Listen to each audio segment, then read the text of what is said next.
What do you feel about society's acceptance of LGBT rights?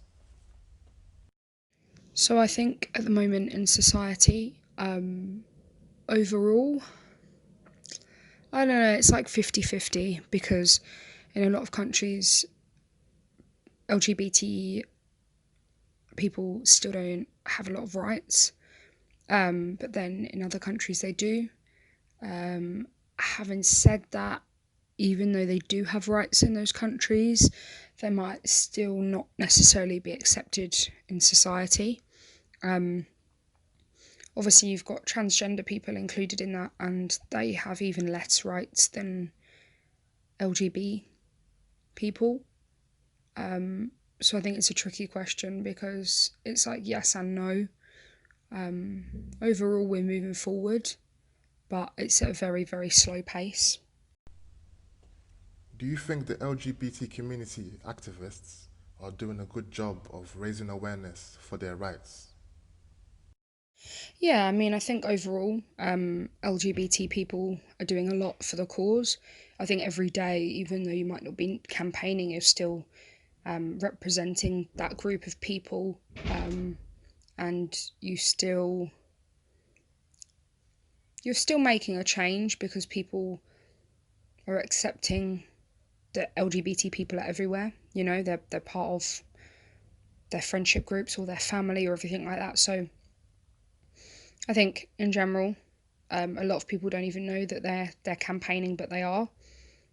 Um, it's like with anything, some people can be too aggressive with campaigning, and others do it in the right way. What was it like when you came out as a lesbian? So coming out for me was a pretty easy process. Um, no, no real issues with um, not being accepted by my family or my friends. For me, a lot of the kind of abuse and criticism that I've faced is from outside sources, um, from people judging me before they've got to know me, or from people having preconceptions about gay people.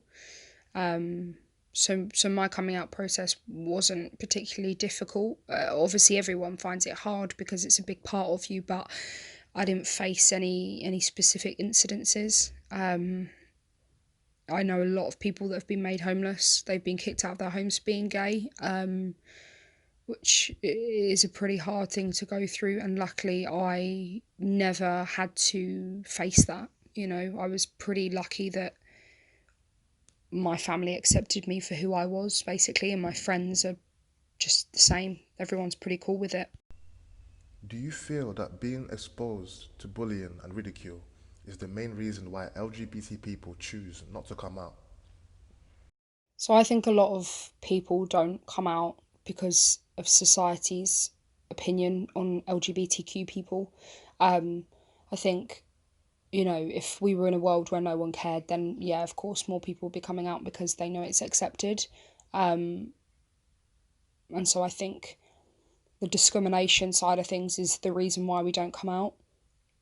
Why would you want to come out and tell everyone that you're gay if you're going to end up getting beaten up because of it, or, you're going to end up losing your friends because of it, or losing your job? So I think there's many reasons why no one would want to, people wouldn't want to come out. So, how difficult do you find navigating through day to day life as a member of the LGBT community? So, in general, a lot of the time, LGBT people face criticism on a it can be on a daily basis depending on where you are or what you're doing. So it could be something as simple as walking down the street holding my girlfriend's hand and you get things shouted at you.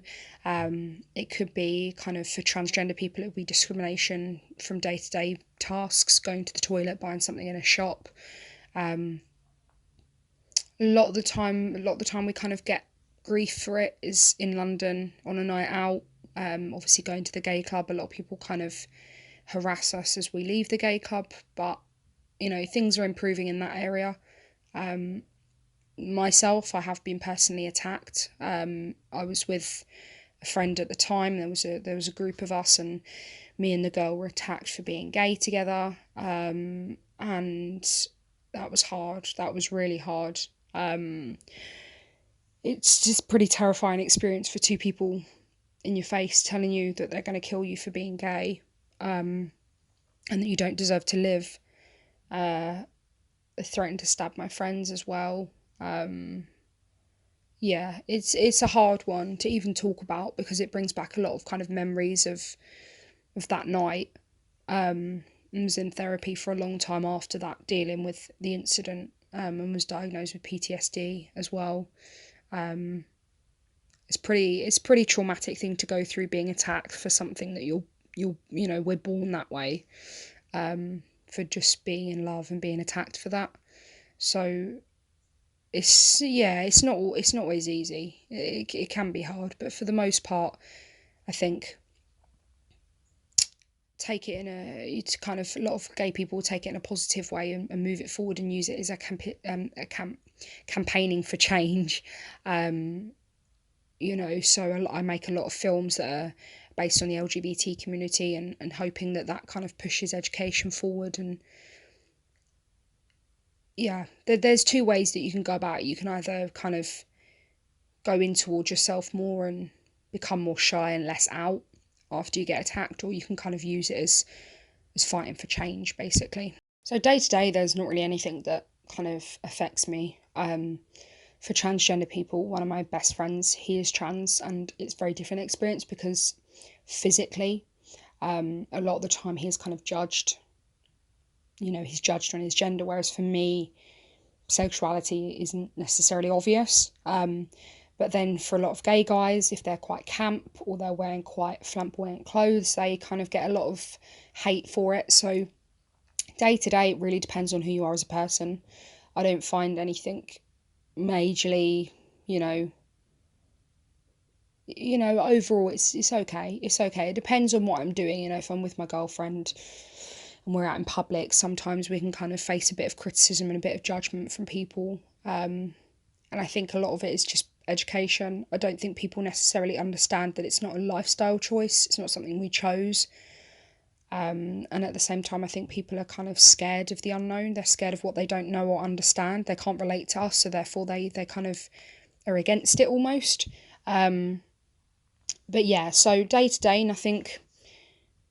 you know, nothing's really an issue, as it were. And I'm a pretty social person, so if someone's kind of looking at me, I'll just kind of laugh it off and just kind of get on with it.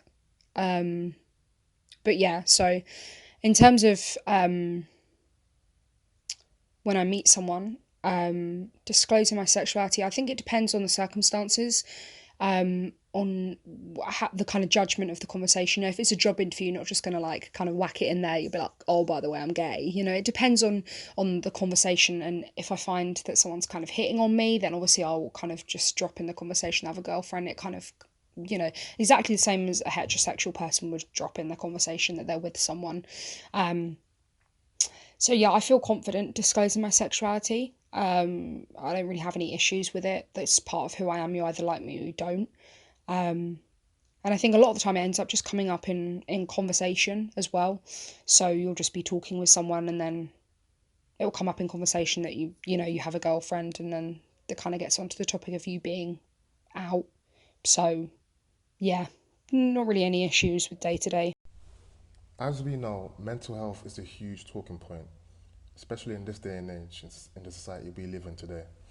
I just wanted to know, do you think that fighting with your inner feelings can have a detrimental impact on the mental well being of a closeted homosexual?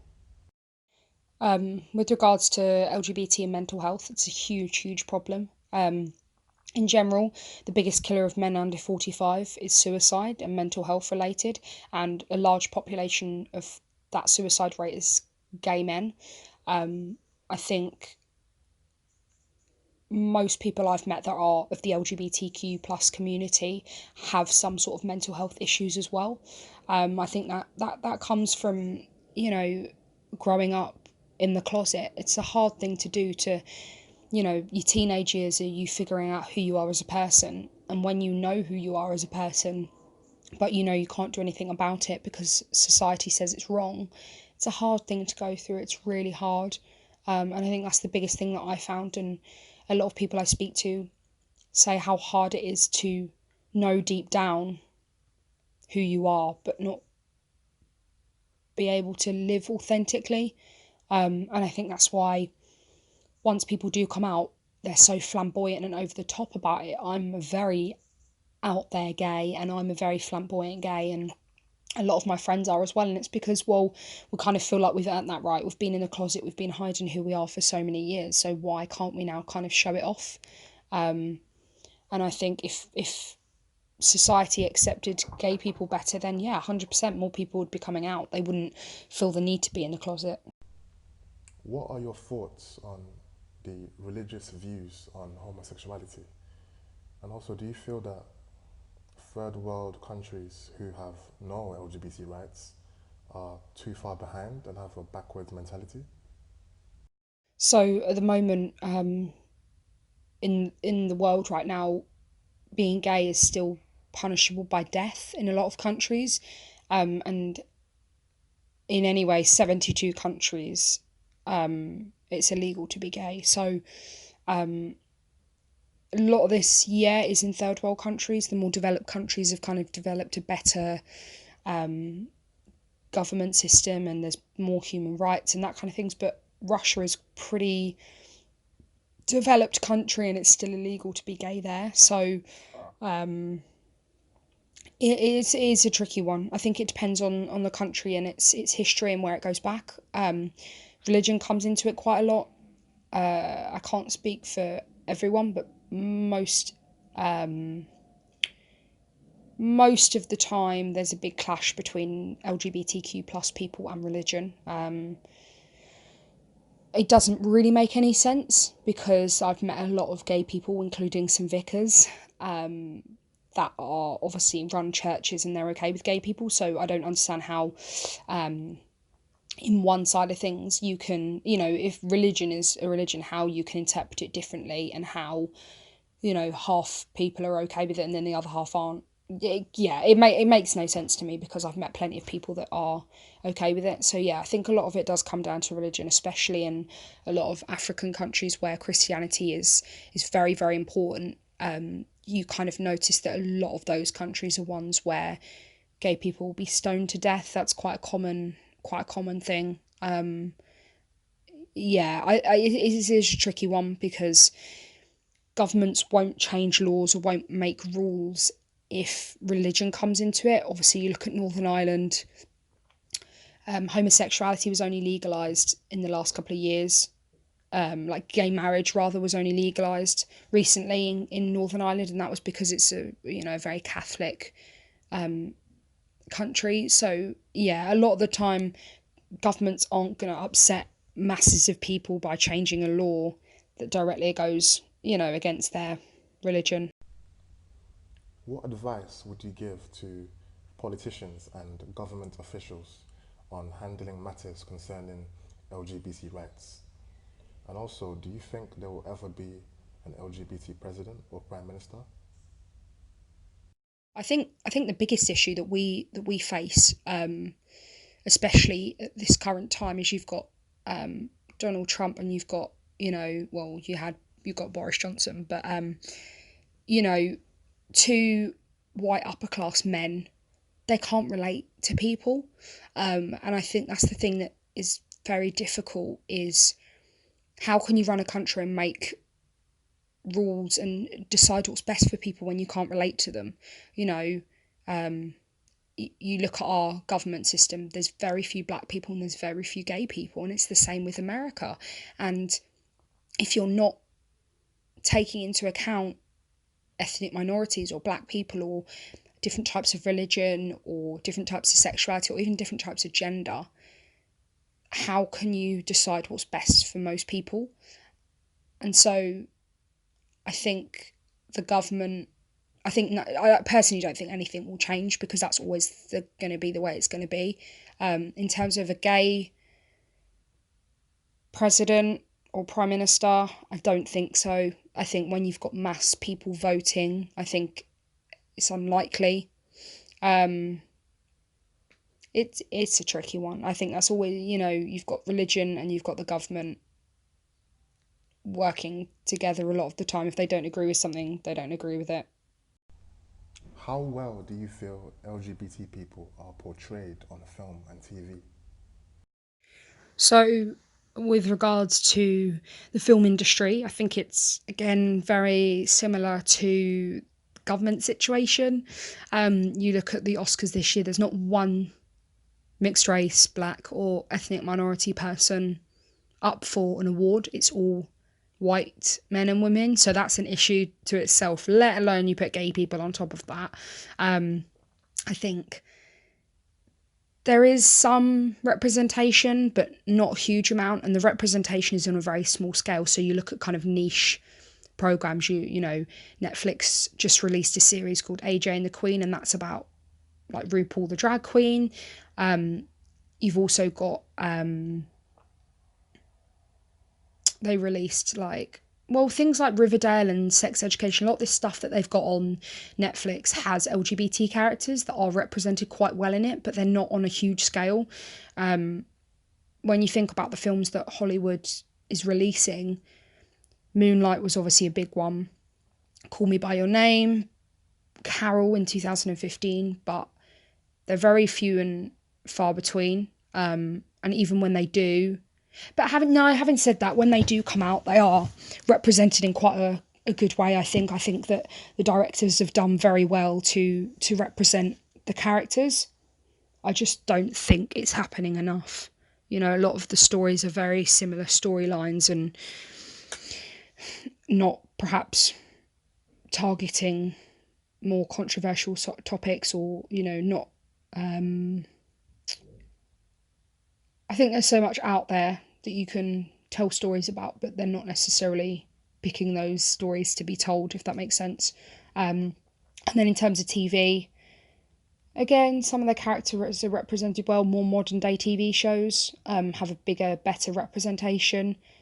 I think it's improving, definitely, more so in TV than it is film.